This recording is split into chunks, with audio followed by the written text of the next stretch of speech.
12월 16일 오늘 오후 1시에 발표한 홍남기 경제부총리가 발표한 12.16 주택시장 안정화 방안 내용을 구체적으로 살펴보고 어떤 내용이 발표됐는지, 또한 그로 인해서 향후 시장은 어떻게 반응할 건지, 이런 부분을 우리가 같이 고민해보는 그런 시간이라고 볼 수가 있겠습니다. 문재인 정부 들어서 세 번째 규제에 관련된 종합 세트 오늘 발표한 것 같습니다. 특히 다주택자, 고가주택 매수 희망자, 주택임대사업자, 이런 크게 세 가지 부류로 우리가 규제를 집중시켰다고 볼 수가 있겠습니다. 자, 우리가 2017년 파리 대책도 굉장히 고강도 대책이었습니다. 자, 이걸로 인해서 잠시 주춤을 했습니다. 또한 2018년 9.13 대책이 나오고 나서도 몇 개월 주춤을 했습니다. 그렇다면 과연 오늘 발표한 12.16 대책은 앞으로 어떤 영향이 있을까요? 자, 그런 영향을 분석하기 전에 먼저 오늘 발표한 내용이 무슨 내용을 담고 있는지부터 하나하나씩 정리해서 말씀드리도록 하겠습니다. 오늘 발표한 12.16 주택시장 안정화 방안은 크게 네 가지 섹션으로 나눠져 있다고 보시면 되겠습니다. 첫 번째, 투기적 대출 수요를 막기 위해서 대출 규제를 더 강화하겠다 하는 게 첫 번째 섹션이 되겠고요. 두 번째 섹션은 주택 보유세를 더 강화하겠다. 또한 양도소득세는 일부 완화 내지는 좀 더 요건을 까다롭게 하겠다. 이런 내용이 들어있습니다. 이 두 번째 섹션이 굉장히 중요한 내용을 담고 있다고 보시면 되겠습니다. 자, 세 번째는 투명하고 공정한 거래 질서 확립을 위해서 이런 내용들을 더 구체화하거나 규제를 강화하겠다. 이런 내용이 숨어 있고요. 자, 마지막으로는 실수요 중심의 어떤 공급을 계속 늘려나가겠다. 이런 내용이 들어 있습니다. 이런 네 가지 내용 중에서 대출 규제 굉장히 중요합니다. 그렇지만 두 번째 섹션 보유세와 양도소득세에 관련된 부분에 대해서는 좀 더 세밀하게 좀 살펴보시고요.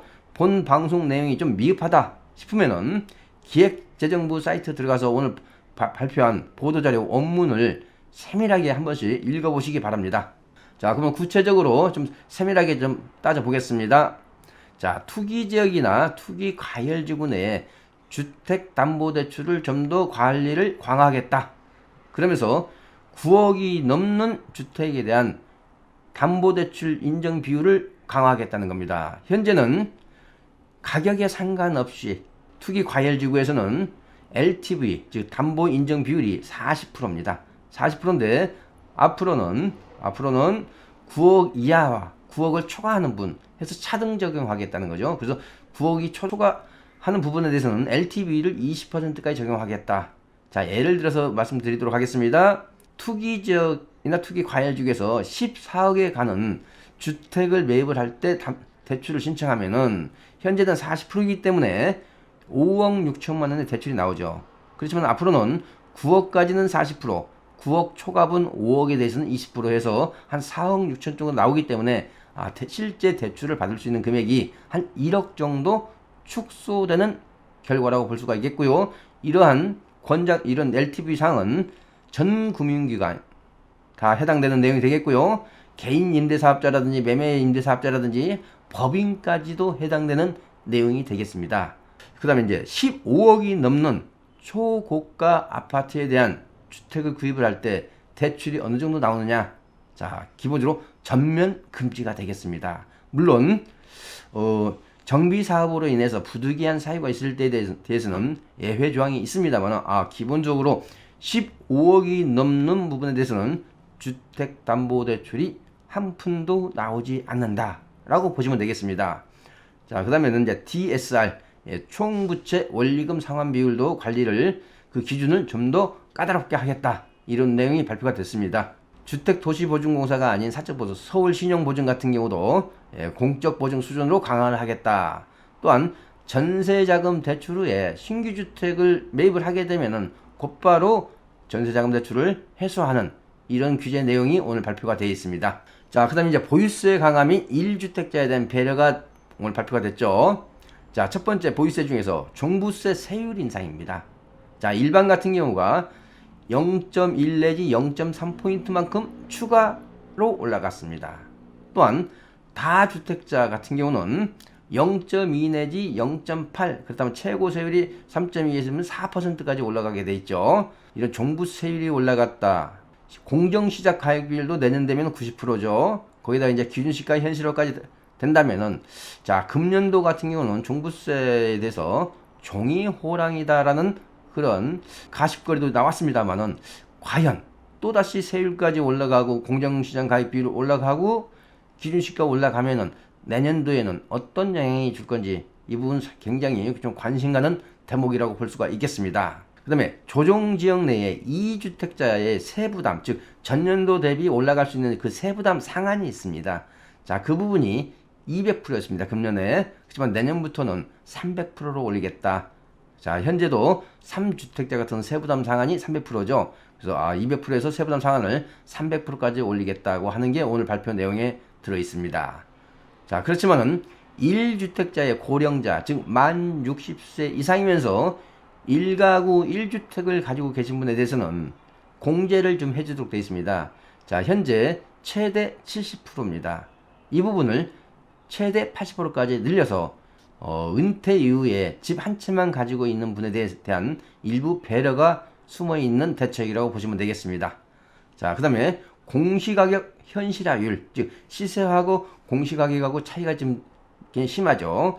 자, 정부 기준으로 보면은 올해 서울의 아파트 기준으로 보면은 한 68% 수준이라고 말을 합니다만은 시장에서 느끼기에는 그게 못 미치고 있습니다. 이 부분을 좀 더 현실화시키면서 특히 고가주택 현실화에 중점을 두겠다고 오늘 발표 내용에 들어 있습니다. 자, 그 다음에 양도소득세 부분입니다. 이 부분은 우리 시청자들 귀 쫑긋 하고 좀 들으셔야 됩니다. 자, 1주택자인데 9억이 넘을 때 현재 장기보유 특별공제를 80%를 공제하고 나머지에 대해서 일반 세율로 양도소득세를 산출하도록 되어 있죠. 자, 그런데 내년 1월부터는 2년 거주를 해야만이 이렇게 장기보유 특별공제 80%를 받을 수 있다는 거, 우리 시청자님께서는 대부분 이제 알고 계실 거고요. 만약 2년 거주를 못했다면은 15년 이상 보유했을 때 최대 30%, 10년 20% 이렇게 장기보유 특별공제가 대폭 축소된다는 건 다 알고 있을 겁니다. 자, 여기에다가 이제는 2021년부터는 거주기간 요건이 추가가 됩니다. 예를 들어서요, 거주를 그 집에서 1가구 1주택이면서 거주를 10년 했고 그 집에서 한 10년 보유했다면은 최대 80%를 금년처럼 받을 수가 있겠습니다. 자, 예를 들어서 거주를 5년 했고 보유도 5년 했다면은 최대 한 40%가 되겠죠. 아니면 예를 들어서 거주를 5년만 했고 보유는 10년만 했다면은 최대 60% 수준이 되겠습니다. 그래서 이제는 거주 기간과 보유 기간을 믹스해서 장기 보유 특별공제를 혜택을 줄 계획이란 거, 이 부분 굉장히 중요하기 때문에 우리 시청자께서는 꼭 유념하시고 알아두셨으면 좋겠습니다. 두 번째 내용도 굉장히 중요합니다. 조정 대상 지역 내에서의 일시적 2주택자죠. 자, 지금은 신규 주택을 취득하고 2년 이내에 종전주택을 처분을 하게 되면은 일시적 2주택자에 대한 양도소득세 감면 혜택을 누릴 수가 있었습니다. 자, 그런데 이제 앞으로는 신규 주택을 취득하고 1년 이내에 전입신고를 마치고 1년 이내에 종전주택을 처분을 해야만이 일시적 2주택자의 혜택을 누릴 수가 있습니다. 그렇기 때문에 굉장히 깐깐해졌기 때문에 이제는 일시적 2주택 개념으로 갈아타기 하기가 굉장히 어려워졌다는 점 반드시 알아둘 필요가 있겠습니다. 단 여기도 예외 조건이 있습니다.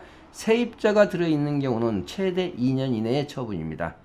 최대 2년 이내에 전입신고 하시고, 자, 그렇지만은 우리가 대부분 만기가 2년이 채 남지 않은 상태에서 대체주택을 취득을 하기 때문에 일시적 2주택 개념으로 양도소득세 절세 전략을 누리기에는 굉장히 어려워졌다. 어느 지역에서 조정 대상 지역 내에서 그렇습니다. 등록된 임대주택 1주택 비과세에 2년 거주 요건이 신설됐다. 자, 이 부분은 내일 이후에 주택임대사업자 등록한 주택부터 해당이 되겠습니다. 근데 이 내용이 어떤 내용이냐? 좀 더 자세히 말씀드리면요. 자, 내가 주택임대사업자를 등록을 했다가 의무 임대기간이나 의무 보유기간이 다 만료가 돼서 임대사업자 등록을 말소를 하고 1주택만 된 주택을 가지고 있을 때는 현재는 2년 거주 요건에 상관없이 왜 임대사업자가 아니기 때문에 1가구 1주택에 대한 양도소득세 비과세 특례를 받을 수가 있었습니다. 그렇지만 이제는 앞으로는 그 등록된 임대주택을 말소하고 1주택이 됐을 때 그 주택에 2년 이상 거주를 해야만이 1가구 1주택으로서 양도소득세 비과세 혜택을 누릴 수가 있다는 점 반드시 알아두실 필요가 있겠습니다. 자, 그 다음에 조정 대상 지역 내에 있어서 양도소득세 중과를 할 때 주택수를 어떻게 볼 거냐 했을 때 이제는 분양권도 주택수로 봅니다. 언제부터? 2021년 양도부부터 그렇습니다. 자, 여기서 분양권도 이때는 주택수로 카운트한다. 자, 이미 분양권도 주택수로 보는 사례가 있습니다. 청약제도라든지 대출이라든지 이런 쪽에서는 주택으로 봅니다. 그렇지만 양도소득세 측면에서 분양권도 주택수로 보는 것은 이번이 처음입니다. 자, 그렇기 때문에 혼돈하시면 안 되겠습니다. 단 조정 대상 지역 내에서 양도세 중과를 할 때, 즉 2주택자 10% 중과, 3주택자 이상 20% 중과, 이거 할 때 분양권도 주택수로 들어간다 하는 거, 이거 굉장히 중요하기 때문에 놓치면 안 되겠습니다. 자, 그 다음에는 이제 단기 매매, 즉 단기 보유하고 나서 이게 양도하실 때 양도세율입니다. 현재는 1년 미만 40%, 1년이 넘으면은 일반 세율이 됐습니다. 6에서 구간별로 42% 구간이었죠. 이게 다른 부동산, 즉 상가나 토지하고 동일하게 1년 미만은 단기 세율이 50%가 되고 1년에서 2년 사이가 40%가 되겠습니다. 따라서 앞으로는 2년 이상 보유해야만이 세율이 일반 세율을 적용받습니다. 이 부분은 2021년 이후 양도분부터 해당이 되겠습니다. 따라서 아직 내년까지는 주택에 대한 단기 매매 1년 미만이 세율이 40%입니다만은 내후년부터 상가처럼 50%로 인상된다고 그렇게 알아두시면 되겠습니다. 자, 그 다음에 양도소득세 관련해서 중과를 한시적 배제하겠다. 조정 대상 지역 내에서. 이 부분은 굉장히 중요한 내용이 되겠습니다. 자, 현재 공인중개사 사무실에 매물이 없습니다. 그 매물이 없는 이유 중에 하나가 양도소득세 중과로 인해서 팔고 싶어도 세금 때문에 못 파시는 분들이 있습니다. 그런 분들을 위해서 한시적으로 중과를 폐지하고 장기보유 특별공제 혜택까지도 줄 수 있는 그런 제도가 되겠습니다. 자, 조정 대상 지역 내에서 10년 이상 보유한 주택을 처분할 때 중과가 폐지가 되고 장기보유 특별공제 혜택을 받을 수 있다는 겁니다. 자, 10년 이상 보유한 주택입니다. 이거 혼동하시면 안 되겠죠? 10년 이상 보유한 주택을 처분을 할 때 양도소득세 중과 폐지 및 장기보유 특별공제 혜택을 받을 수 있다. 이렇게 보시면 되겠습니다. 그럼 언제부터냐? 내일부터입니다. 2019년 12월 17일부터 2020년 6월 말까지 양도하는 부분에 대해서만 한시적으로 양도세 중과가 폐지된다는 점. 따라서 이 사이에 과연 공인중개사 사무실에 매물이 얼마나 나올 건가 굉장히 관심 가는 대목이라고 볼 수가 있겠습니다. 자, 그 다음에 민간택지 분양가 상한제 적용지역을 대폭 확대했습니다. 그동안에 서울의 27개 동만 지정을 하면서 굉장히 논란이 있었죠. 이 부분을 좀 대폭 확대를 했습니다. 그래서 세 가지로 보시면 되겠습니다. 집값 상승을 이끄는 지역, 즉 집값 상승 선도 지역. 두 번째는 정비 사업 등 어떤 이슈가 있는 지역. 이렇게 해서 좀 더 확대를 했습니다. 그래서 집값 상승이 선도한 지역, 이 부분 중요하기 때문에 제가 일일이 읽어드리도록 하겠습니다. 서울의 13개 구입니다. 강남구, 서초구, 송파구, 강동구, 영등포구, 마포구, 성동구, 동작구, 양천구, 용산구, 중구, 광진구, 서대문구가 되겠고요. 자, 경기도 같은 경우는 광명시 내계동, 광명동, 소화동, 철산동, 하안동이 되겠고요. 하남시 내계동, 창우동, 신창동, 덕풍동, 풍산동이 되겠고요. 과천의 6개 동, 벼랑동, 부림동, 원문동, 주암동, 중앙동이 되겠습니다. 그 다음에 이제 정비사업 등 이슈가 있는 서울의 일부 지역이 되겠습니다. 강서구의 방화동, 공항동, 마곡동, 등천동, 하곡동이 해당이 되겠고요. 그 다음에 노원구의 내계동, 상계동, 월계동, 중계동, 하계동이 되겠습니다. 또한 동대문구 이문동, 휘경동, 제기동, 용두동, 청량리동, 답심리동, 회기동, 전농동이 해당이 되겠고요. 성북구 같은 경우는 상당히 많습니다. 성북동, 정릉동, 장이동, 도남동, 기름동, 동서문동 2가 3가, 보문동 1가, 안암동 3가, 그 다음에 동선동 4가, 삼선동 1가, 2가, 3가가 되겠습니다. 그만큼 성북구에는 재개발 지역, 즉 정비구역이 많다는 것을 우리가 알 수가 있을 거고요. 자, 은평구도 많이 들어가 있습니다. 불광동, 가련동, 수색동, 신사동, 증산동, 대저동, 역천동이 들어가 있습니다. 자, 그렇다면 이제 분양가 상한제 실시하는 지역이 서울에 웬만한 지역은 대부분 다 들어가 있다. 특히 재개발 재건축 사업이 진행되고 있는 지역은 많이 들어가 있다고 보시면 되겠습니다. 자, 그렇기 때문에 분양가 상한제가 적용되냐 안 되냐에 따라서 규제의 수준이 달라지기 때문에 거기 해당 지역에 거주하고 있거나 해당 지역에 주택을 보유하고 계신 분이라면 좀 더 내 동네가 포함되는지 안 됐는지 이 부분을 반드시 확인하시기 바랍니다. 자, 그 다음에 이제 시장 거래 질서 조사 체계 강화인데요. 그 중에서 이제 자금 조달 계획서입니다. 자, 그동안에 자금 조달 계획서는 투기 과열지구 내에서 3억이 넘는 주택을 취득을 할 때 자금 조달 계획서의 제출이 의무화됐죠. 또한 60일 이내에 신고를 반드시 해야죠. 그래서 신고 항목도 좀 더 세부화, 구체화 시켰고요. 지역을 좀 더 확대했습니다. 이번에는 비규제 지역, 조정 대상 지역이 아닌 비규제 지역에도 6억이 넘는 주택을 취득을 할 때는 반드시 자금 조달 계획서를 제출을 의무화할 예정입니다. 또한 투기 과열지구에서 9억이 넘는 주택을 취득을 할 때는 자금 조달 계획서 제출은 물론이고요. 증빙 자료, 지금 자금 출처죠. 자금 출처 증빙 자료도 같이 제출이 의무화될 계획입니다. 자, 시행은 좀 준비를 해야 되기 때문에 내년 3월부터 시행할 계획입니다. 자, 이 부분 반드시 알아둘 필요가 있겠습니다. 그 다음에 청약 요건이 또 강화됩니다. 자, 최근에 과천시로 전입하는 사람이 많으면서 과천의 전세시장이 들썩였죠. 자, 그래서 그 지역에 우선 거주를 해야만이 우선 일정에 청약을 넣을 수가 있죠. 지금은 1년 이상 거주한 자가 지역 우선에 배정되죠. 이 부분을 2년 거주로 늘리겠다는 겁니다. 시행은 각종 지자체, 해당되는 지자체하고 협의한 후에 즉시 빠른 시간 내에 시행을 하겠다고 이번에 발표를 했습니다. 자, 그 다음에는 이제 재당첨 금지 규정인데요. 분양가 상한제가 실시되고 있는 주택을 분양을 받았거나 투기 과열지구 같은 경우는 10년 이내에는 다시 한번 청약통장을 활용해서 당첨받을 수가 없습니다. 따라서 10년 재당첨 금지 규정이라고 보시면 되겠고요. 조정 대상 지역은 7년 재당첨 금지입니다. 상당히 기간이 길어졌다고 보시면 되겠습니다. 그러면서 국민주택이냐 국민주택을 초과주택이나 상관없이 평형에 무관하고 이런 시행은 내년 3월부터 시행할 계획입니다. 자, 그 다음에 이제 주택임대사업자라면 또 이 부분 놓치면 안 되겠습니다. 자, 취득세, 재산세 감면 규정입니다.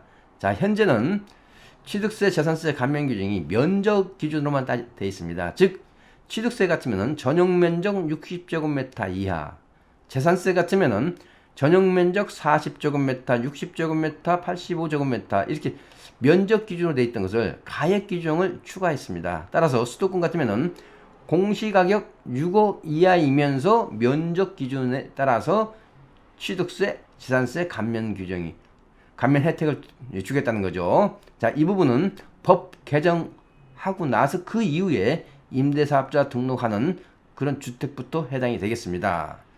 자, 그 다음에 최근에 주택임대사업자에 대한 관리 규정이라든지 또 의무사항이 강화됐습니다. 특히 과태료 처분이라든지 이런 법적인 책임이 강화되다 보니까 그동안에 미성년자 같은 경우 주택임대사업자 등록을 했는데 이런 법적으로 어떤 제재를 하기가 어려웠습니다. 따라서 앞으로는 미성년자에 대한 주택임대사업자 등록을 제한하겠다. 이런 내용이 좀 들어 있습니다. 따라서 현재 미성년자 앞으로 주택임대사업자를 등록할 그런 계획을 가지고 있는 분은 좀 서두를 필요가 있겠습니다. 따라서 법 개정 이후에 곧 시행을 한다고 하니까 좀 이런 부분 놓치지 마시고요. 좀 서둘러 주시기 바랍니다. 자, 그 다음에는 이제 공급 확대 정책입니다. 실수요자를 위한 공급 확대, 서울 도심 내 공급 차질 없이 추진하겠다. 자, 수도권에 30만호 계획 조속히 추진하겠다. 즉 3기 신도시가 중점이 되겠죠. 그 다음에 관리처분 인가받고 지금 착공이나 분양이 늦은 지역, 늦은 재개발 재건축 지역, 지자체랑 협의해서 좀 신속하게 행정 절차를 마무리할 수 있도록 지원하겠다. 이런 내용이 들어있고요. 특히 가로주택 정비 사업에 대해서 이번에 내용이 좀 많이 들어있습니다. 자, 10,000제곱미터 이하였는데 이걸 20,000제곱미터까지 늘렸다든지 그럼으로써 따라서 그동안에는 소규모였는데 이제는 500세대까지도 가능하도록 법을 개정하겠다. 이런 내용이 들어있습니다. 그렇지만 오늘 발표된 내용 중에서 이런 부분은 우리 시청자께서는 그렇게 궁금하신 내용이 아닌 것 같습니다. 그래서 제가 아주 간략하게 말씀을 좀 드렸습니다. 자, 오늘 발표한 12, 16 주택시장 안정화 방안을 보고 느낌이 어떻습니까? 앞으로 시장이 좀 안정될까요? 아니면은 잠시 주춤거릴까요? 아니면은 곧바로 또 상승으로 연결될까요? 자, 이런 퀘스천이 있을 텐데요. 자, 핵심은 거래 가능한 매물을 늘려주겠다. 즉 양도세 한시 내년 6월 말까지 이 부분에 대해서 시장이 어떻게 반응할 건가 굉장히 관심 가는 대목이라 볼 수가 있고요. 자, 분양가 상한제의 확대 실시로 인해서 서울의 새 아파트 부족이 좀 더 심화되지 않을까. 따라서 서울의 주택시장의 방향성이 어디로 갈 건가. 이 부분도 굉장히 관심 가는 대목이고요. 특히 현재 금리가 계속 낮아지는 저금리 시대에서 시중에 있는 유동성 자금 2,853조의 유동자금이 서울 주택시장에 어떻게 유입될 건지 굉장히 관심 가는 대목이라고 볼 수가 있겠습니다. 자, 따라서 부동산 비밀 노티스 알려드리겠습니다. 제가 주관하는 매주 세미나가 부동산 무료 세미나가 매주 금요일 토요일 오후 1시에 있습니다. 7호선 논현역 4분 출구 인근에서 진행을 하는데요. 특히 이번 주에는 제가 오늘 발표한 12, 16 대책을 집중 해부를 하면서 이런 내용들이 과연 향후 주택시장에 어떤 영향을 줄 건지 이런 부분들을 집중적으로 짚어드리도록 하겠습니다. 세미나에 참석을 원하신 분은 서울전화 02-533-4000번으로 전화를 주시고 반드시 예약을 먼저 하시고 오시면 되겠습니다. 처음 오신 분에 한해서는 세미나가 끝나고 1:1 무료 상담까지도 진행을 해드리고 있습니다. 자, 본 방송 내용이 유익하셨다면 구독, 좋아요 부탁드리겠습니다. 시청해 주셔서 고맙습니다.